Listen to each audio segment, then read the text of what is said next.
Hi, welcome to Parametric House. In this Grasshopper tutorial, we're going to talk about how we can convert a four-sided polygon, which you can see by changing the points. The trusses is going to also be updated, so it has to be four-sided. We can define an offset 1, which is going to be the offset in one of the sides of this polygon, and also an offset 2.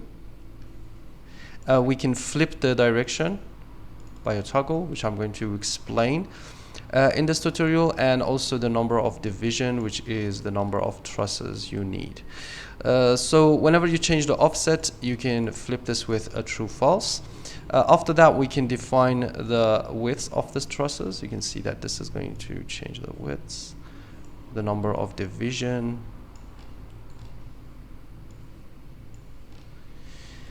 and also the truss type. And there's also a height parameter, which is going to be the height of the trusses, and finally the thickness of these trusses. So for example, I draw a rectangle, I can give that to the curve. And this is a good tool if you want to just have the trusses divided on this rectangle.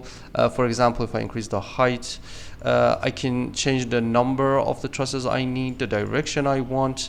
And also, if I want additional offset, I can just add these offsets to my project and change the direction. So this tool is going to be helpful if you want to produce a series of trusses. Finally, you can bake them and use them in Rhino. As you can see here, we have them as a B-rep, and you can use that in your project. So you can use this tool to simply produce a series of 3D trusses on a rectangle or any four-sided polygon. You can watch the 3 lessons down below on this page to learn this step by step and make this from scratch in Grasshopper. If you have any questions, just ask below this lesson, and see you next time. Bye.